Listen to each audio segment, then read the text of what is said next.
Hello, my name is Rachel, and this is the presentation for the International Humanitarian Laws by the BHS Red Cross Club. The mission of the Red Cross is to prevent and alleviate human suffering in the face of emergencies by mobilizing the power of volunteers and the generosity of donors. The Red Cross helps people in need so action can be taken to help people affected by disasters, to prepare for disasters, and help communities to alleviate suffering. There are three main reasons that we are presenting this topic. We would like to inform others, spread the word, to cultivate your own understandings, and increase empathy within the world. However, there is a disclaimer that this content may be disturbing to some audiences. So what is international humanitarian laws?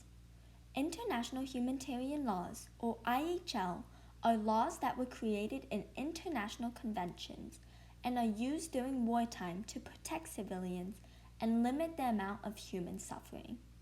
It centers on protection with equality. IHL helps to set boundaries and doesn't discriminate based on sides so that everyone can get rights and protection during wars. It emphasizes protecting innocent lives from destruction that they don't deserve. There are four principles of IHL: military necessity, distinction, proportionality, and prevention of unnecessary suffering that will be explained more in the next few slides. First off, there is military necessity, where people are required to think about how necessary a military action is.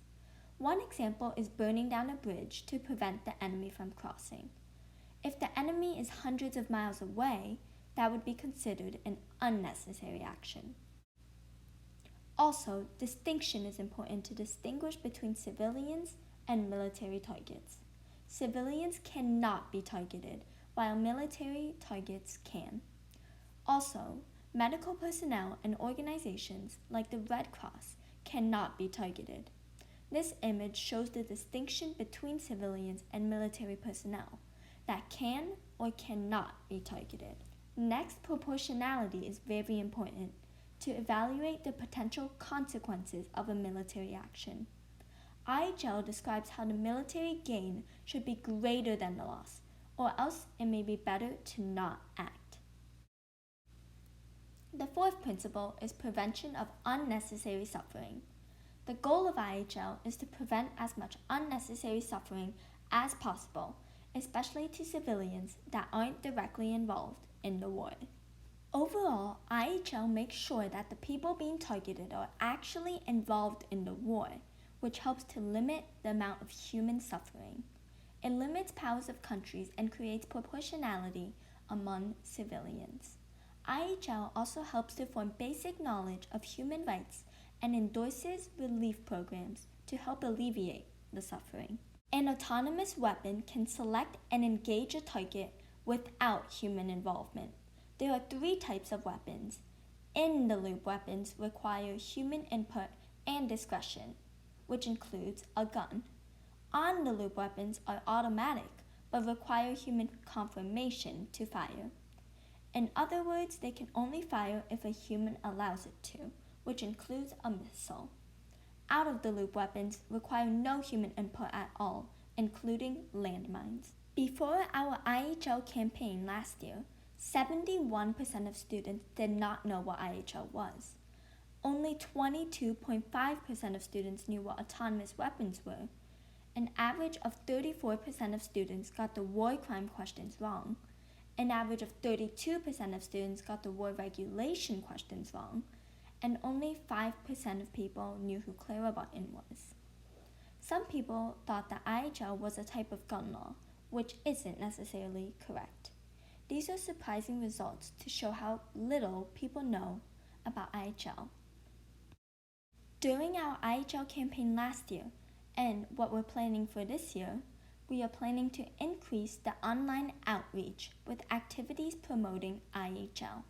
Along with that, we are trying to spread awareness and increase the understanding of IHL and use social media posts to do so. Everyone can help. People can spread the discussion of IHL around their community, participate and support Red Cross Club events, start conversations with others about these topics, and research more about IHL and autonomous weapons. IHL is an important topic to everyone. It helps to prevent hospital raids, unnecessary deaths, cruelty, and helps to provide protection for everyone. It is also important for morals and human rights. Everyone can and is directly or indirectly affected by wars, and IHL helps to prevent unnecessary suffering when that occurs. A link to this video will be provided in the description below. This video further summarizes what IHL is and how it is a set of laws that limit the damaging effects of armed conflict. It describes how people who aren't participating in war must not be attacked, that human dignity must always be preserved, and how medical workers should be able to do their job to help treat as many people as possible, regardless of their side in the war.